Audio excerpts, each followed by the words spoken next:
नमो नमः विद्यार्थिनः, अहमस्मि लोकेश कुमार शर्मा, राजस्थान सर्वकार वेदांतयो CSR इनिशिएटिव ई कक्षायां भवतां समेषां हार्दं स्वागतम् अभिनन्दनं च। अस्याः ई कक्षायाः तकनीकी सहयोगी अस्ति मिशन ज्ञान। आगच्छन्तु विद्यार्थिनः, नवम पाठं पठामः। जो हमारा नवा पाठ है महाकवि माघ है, यानी महाकवि माघ के रूप में उसका आज हम द्वितीय भाग का अध्ययन करेंगे विद्यार्थियों।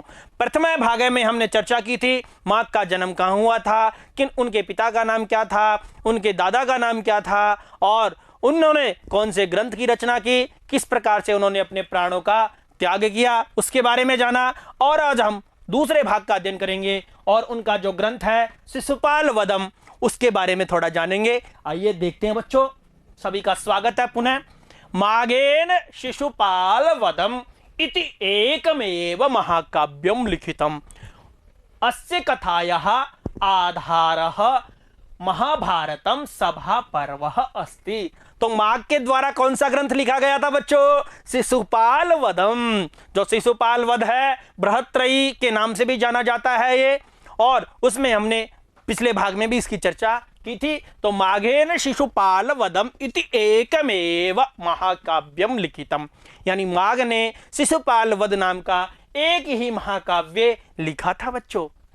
अस्य कथायाः, और इसकी कथा का आधार क्या है? महाभारतम सभा पर्व अस्ति, महाभारत का सभा पर्व है। इसकी कथा का आधार महाभारत का सभा पर्व है, जहाँ शिशुपाल का श्री कृष्ण ने वध किया था बच्चों। शिशुपाल वैसे कृष्ण का भाई था, भुआ का बेटा था बच्चों। ये थोड़ा सा मैं आपको बता दूं कि जो शिशुपाल था भुआ का बेटा था। शिशुपाल के नेत्र, एक यहाँ भी तीसरा नेत्र था बच्चों, और उसके 4 भुजाओं थी, तो वो विचित्र था। और उसको ये था, जब आकाशवाणी हुई थी, जब उसका जन्म हुआ था, तब उसको देख के सब घबरा गए। तो उन्होंने ये कहा था कि किसी के हाथ में आप दोगे ना इसको, जिसके हाथ में, किसी के हाथ में देने से इसके ये अंग और ये तीसरा नेत्र भी चला जाएगा बच्चों। तो और साथ में आकाशवाणी ने यह भी कहा था जिसके हाथ में देने पर ये अंग चले जाए इसके, तो वही इसका वध करेगा। तो बहुत से राजाओं को उस विचित्र बालक को दिया गया, तो ऐसा कुछ नहीं हुआ। लेकिन जब श्री कृष्ण ने उस बच्चे को हाथ में लिया, शिशुपाल को हाथ में लिया, तो सारे उसका नेत्र भी गायब था और हाथ भी गायब थे। तो इस प्रकार से उसकी माँ को भी आभास हो गया कि मेरे बेटे का वध श्री कृष्ण नहीं करेगा, इसका भाई है जो वसुदेव की बहन थी, अर्थात भुआ थी श्री कृष्ण की। उसने श्री कृष्ण से प्रार्थना की, तो श्री कृष्ण ने उसको वर दिया था। श्री कृष्ण ने उसको आश्वासन दिया था कि 100 अपराध ये जब तक करेगा ना, जब तक इसका मैं वध नहीं करूंगा। तो शिशुपाल जब सभा में था वहां, तो श्री कृष्ण को अग्र पूजा के लिए जब आमंत्रित किया गया, तो शिशुपाल भड़क उठा बच्चों, और वो न जाने अपशब्द बोलने लगा। तो श्री कृष्ण ने उसको 100 अपराध तक क्षमा किया था, और 100वें अपराध के बाद में उसकी गर्दन उड़ा दी गई थी, अर्थात काट दी गई थी श्री कृष्ण ने अपने सुदर्शन से। तो इस प्रकार से शिशुपाल का वध होता है। तो ये ग्रंथ में है इसका वर्णन। तो महाभारत का जो सभा पर्व है, जो युधिष्ठिर ने राजसूय यज्ञ किया था, उसमें इसका वध हुआ था बच्चों। तो शिशुपाल वध महाकाव्य माघ के द्वारा लिखा गया है, और इस कथा का आधार महाभारत का सभा पर्व है। विंशति सर्गात्मके अस्मिन् महाकाव्ये 1650 श्लोकाः सन्ति। 1650 है बच्चों, ये 1650, यानी माघ के द्वारा जो लिखा गया ग्रंथ है शिशुपाल वध, और उस कथा का महाभारत आधार महाभारत है, सभा पर्व है। और इस ग्रंथ में कितने सर्ग है? 20 सर्ग है, विंशति सर्ग, और श्लोक कितने हैं? 1650, 1 सहस्त्र 6 50। अस्य कथानकम महाभारतम गृहीतम, और इसका जो कथानक है वो कहां से लिया गया है? महाभारतात, यानी महाभारत से लिया गया है। वीर रस मुख्य रूपेण अस्ति, जहां बच्चों युद्ध की बात आती है ना, तो वहां रस अपने आप ही वीर रस होता है।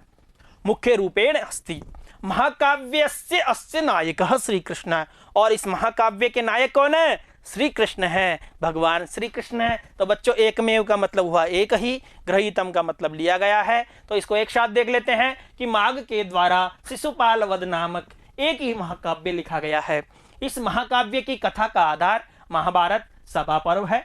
20 सर्गों वाले इस महाकाव्य में 1650 श्लोक हैं। इसका कथानक महाभारत से लिया गया है। इसमें वीर रस मुख्य रूप से है। इस महाकाव्य के नायक श्री कृष्ण है। तो आगे देखते हैं बच्चों। महाकाव्यस्य वर्णन शैली यद्यपि महाकवि भारवीम अनुकरोति तथापि प्रौढ़ रचना शैली प्रांजलाभिव्यक्ति माधुर्यमय पदगुम्फनम च महाकाव्य विशिष्टा चमत्कृतिम प्रकटयति। तो माघ का जो ये महाकाव्य है, इस माघ की जो वर्णन शैली है यद्यपि महाकवि भारवी का अनुकरण करती है। भारवी ने कौन सा ग्रंथ लिखा था, आपको बताया था पिछले भाग में, किरातार्जुनीयम, उसको अनुकरण करती है। माघ का जो वर्णन शैली है तो वो भारवी को अनुकरण करती है। फिर भी उनकी जो प्रौढ़ रचना शैली है, कौन सी रचना शैली है, प्रौढ़, अर्थात गंभीरता है उसकी रचनाओं में, उनकी रचनाओं में प्रांजलाभिव्यक्ति, और कैसी अभिव्यक्ति है, प्रांजल अभिव्यक्ति, अर्थात दोष से मुक्त अभिव्यक्ति है उनकी रचनाओं में, दोष नहीं है बिल्कुल भी। माधुर्यमय, मधुरता से युक्त, पद गुम्फनम च, पद गुम्फनम का मतलब योजना है, मधुरता से युक्त उनकी पदों की योजना है। और आगे कहता है माघ काव्य विशिष्टा चमत्कृतिम प्रकटयति, जो पद योजना है वो माघ के काव्यों में क्या करती है, विशिष्ट चमत्कार को, चमत्कार जनक प्रकटित होती है या प्रकट करती है। तो अनुकरोति का मतलब अनुसरण करती है, पद गुम्फनम च का मतलब पद योजना, कृतिषु का मतलब रचनाओं में। तो माघ की जो वर्णन शैली यद्यपि महाकवि भारवी का अनुसरण करती है, फिर भी प्रौढ़ रचना शैली, प्रांजलता की अभिव्यक्ति और माधुर्यमय पद योजना माघ काव्य में विशिष्ट चमत्कार प्रकट करती है। बच्चों आइए आगे चलते हैं बच्चों। विद्वद्भि कालिदासस्य कृतिषु उपमानानां प्राधान्यम, विद्वानों के द्वारा क्या कहा गया है उसके बारे में देखते हैं। भारवे काव्ये अर्थ गौरवस्य वैशिष्ट्यम दंडिनश्च दशकुमार चरिते पद लालित्यम स्वीकृतम, यानी विद्वानों ने बताया है कि कालिदास से कृतिषु, कालिदास की कृतियों में क्या है, उपमानाम, यानी उपमाओं की वहां क्या है, प्रधानता है। बच्चों कालिदास ने अपनी कृतियों में उपमाओं की प्रधानता व्यक्त की है। भारवी के काव्यों में अर्थ गौरव की, और दंडी के काव्य में कौन सा है, दशकुमार चरितम, भारवी का कौन सा है, किरातार्जुनीयम। यानी विद्वानों ने कालिदास की कृतियों में उपमा, भारवी का जो काव्य है किरातार्जुनीयम उसमें अर्थ गौरव का विशिष्टता, और दंडी का जो काव्य है दशकुमार चरितम, यानी दशकुमार चरिते पद लालित्यम, दशकुमार चरितम में क्या है, पद लालित्यम स्वीकृतम। लेकिन माघस्य कृतो, लेकिन माघ की कृतियों में शिशुपाल वध में तो त्रयाणामपि गुणानाम एकत्र समावेशो अस्ति, जो माघ के कृति है शिशुपाल वध है उसमें तो तीनों गुणों का एक जगह ही समावेशो अस्ति। यानी क्या कहा है कि विद्वानों ने कहा है माघ ने अपने काव्यों में उपमा की प्रधानता दी है, और भारवी ने अर्थ गौरव की दी है, और दंडी ने पद लालित्य की दी है, लेकिन माघ ने अपने काव्य में तो तीनों के गुणों को ही मिश्रित कर दिया है। अर्थात कालिदासस्य उपमा भारवे अर्थ गौरवम और दंडी न पद लालित्यम, दंडी का पद लालित्य शिशुपाल वध में समाहित कर दिया है। समावेशो एक जगह ही है, पद लालित्यम का मतलब होता है पदगत सौंदर्य, एकत्र का मतलब होता है एक ही जगह। आइए इसको एक साथ देख लेते हैं बच्चों। विद्वानों द्वारा कालिदास की रचनाओं में उपमाओं की प्रधानता, भारवी के काव्य में अर्थ गौरव का वैशिष्ट्य, और दंडी के दशकुमार चरितम में पद लालित्य स्वीकार किया है। किंतु माघ की रचना शिशुपाल वध में तीनों ही गुणों का एक साथ समावेश होता है, यानी माघ के काव्य में तीनों गुण हैं। उसका एक श्लोक भी है, आगे देखेंगे बच्चों। वस्तुतः माघस्य काव्ये उपमा अर्थ गौरवम पद लालित्यम च त्रयो गुणः सन्ति अतएव कथ्यते। क्या कहा जाता है, मेरे साथ में बोलेंगे आप भी। उपमा कालिदासस्य भारवेर्थ गौरवम दंडिन पदलालित्यम मागे संति त्रयो गुणा। तो बच्चों वस्तुतः यानी वस्तुतः मागस्य काव्ये, माग के काव्य में उपमा, अर्थ गौरवम, पदलालित्यम, त्रयो गुणा संति, यानी माग के काव्य में कालिदास का उपमा, दंडी का पदलालित्य, भारवी का अर्थ गौरव तीनों गुण हैं। अतएव कथ्यते उपमा कालिदासस्य, कालिदास की उपमा, भारवे अर्थ गौरवम, भारवी का अर्थ गौरव, दंडिना पदलालित्यम, और दंडी का पदलालित्य, मागे संति त्रयो गुणा, यानी माग में संति यानी है, त्रय यानी तीन, गुणा यानी गुण, यानी उपमा कालिदास की, भारवी का अर्थ गौरव, दंडी का पदलालित्य, ये माग के काव्य शिशुपाल वध में ये तीनों गुण मिलते हैं। अस्य सूक्त कथनस्य अयम भावो यदशो मागः काव्य कलायाम अति निपुणः प्रतिभा विलास समन्वितश्च आसीत्। अस्य महाकाव्ये यथा भावपक्ष प्रशस्य तथैव कलापक्षो अपि प्रशस्याति प्रशस्यतमः।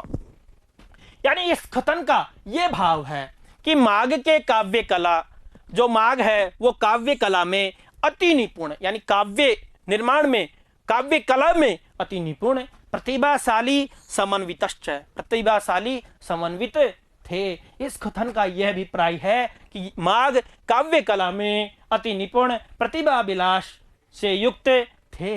अस्य महाकाव्य, इस महाकाव्य में यथा भाव पक्ष प्रशस्य, इस महाकाव्य में जैसे कि भाव पक्ष प्रशस्य, यानी भाव जो भाव पक्ष है वो प्रशंसा के योग्य है, उसी प्रकार से तथैव यानी उसी प्रकार से कला पक्षोपि, कला पक्ष भी, कला जो पक्ष है वो भी क्या है, प्रशस्याति प्रशस्यतम है, अर्थात प्रशंसनीय से भी अत्यधिक प्रशंसनीय है, प्रशंसनीय से भी अत्यधिक प्रशंसनीय है। आइए देखते हैं बच्चों इसको एक साथ। वास्तव में माग के काव्य में उपमा, अर्थ गौरव और पदलालित्य के तीनों गुण हैं, इसलिए कहा जाता है कालिदास की उपमा, भारवी का अर्थ गौरव और दंडी का पदलालित्य प्रसिद्ध है। किंतु माग के काव्य में ये तीनों ही गुण पाए जाते हैं। प्रसिद्ध में बच्चों ऐसे है ये ना। इस सूक्त कथन का भाव यह है कि ये महाकवि माग काव्य कला में अत्यंत निपुण और प्रतिभा विलास से युक्त था।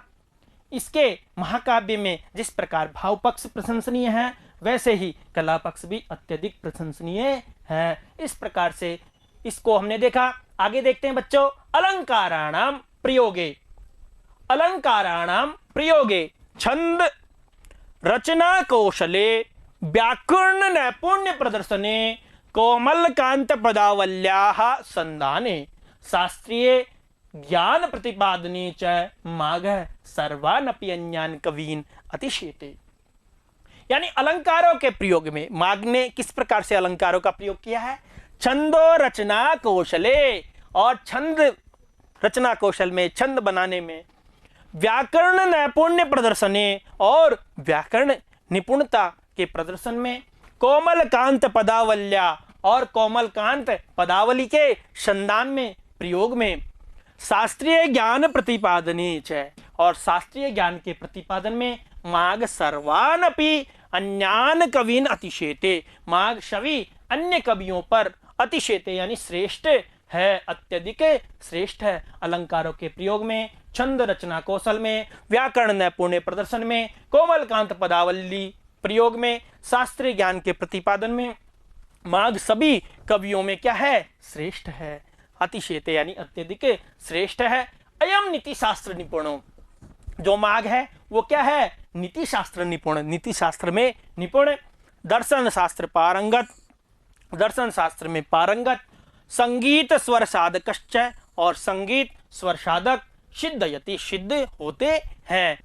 आगे कहता है बच्चों, यतो ही अस्य, बच्चों ये दो शब्द है, यतो ही अस्य, यहाँ दो शब्द से मिलकर बना हुआ है। देखो ये अस्य, यतो ही अस्य महाकाव्य, इसके महाकाव्य में क्या है, चमत्कार जननमेव यदि मधुरम किमपि तत्वम भवति, चमत्कार जनक चमत्कार को जन्म देने वाले यदि कोई भी मधुर तत्व होता है, किमपि तत्वम भवति, कुछ भी मधुर तत्व होता है, तत्रापि वहाँ भी माघ है प्राथम्यम भजते, वहाँ भी माघ प्रथमता अर्थात श्रेष्ठ है, यानी पहला स्थान आता है, माघ का प्रथम स्थान प्राप्त होता है। तो बच्चों, अलंकारों के प्रयोग में, छंद रचना कौशल में, व्याकरण नैपुण्य प्रदर्शन में, कोमल कांत पदावली के प्रयोग में, शास्त्रीय ज्ञान के प्रतिपादन में माघ सभी अन्य कवियों में श्रेष्ठ हैं। और ये नीति शास्त्र में निपुण, दर्शन शास्त्र पारंगत, संगीत स्वर साधकश्च सिद्धयति, सिद्ध होते हैं। यतोहि अस्य महाकाव्ये, क्योंकि इनके जो महाकाव्य में चमत्कार को जन्म देने वाला यदि कोई भी मधुर तत्व होता है तो वहां भी माघ प्रथम स्थान को प्राप्त करते हैं। संदाने का मतलब होता है प्रयोग करने में, अतिशेतय का मतलब होता है अधिक श्रेष्ठ है, प्राथम्यम भजते यानी प्रथम स्थान प्राप्त करते हैं, प्रथम स्थान प्राप्त करते हैं, माघ पहला स्थान प्राप्त करते हैं। इसको एक साथ देख लेते हैं बच्चों। अलंकारों के प्रयोग में, छंद रचना के कौशल में, व्याकरणगत निपुणता के प्रदर्शन में, कोमल कांत पदावली के प्रयोग में और शास्त्रीय ज्ञान के प्रदर्शन में माघ सभी अन्य कवियों से अत्यधिक श्रेष्ठ है। नीति शास्त्र में निपुण, दर्शन शास्त्र में पारंगत और संगीत स्वर साधक के रूप में सिद्ध होता है, क्योंकि इसके महाकाव्य में चमत्कार उत्पन्न करना ही यदि मधुरता से युक्त कोई तत्व होता है तो उसमें भी माघ ही प्रथम स्थान को प्राप्त करते हैं। अर्थात माघ अपने आप में, अपने काव्य में श्रेष्ठ है। इस प्रकार से हमने इस दूसरे भाग की चर्चा की बच्चों। आगे का भाग हम अगली कक्षा में पढ़ेंगे। बहुत बहुत धन्यवाद। पुनर्मिलामः। नमो नमः।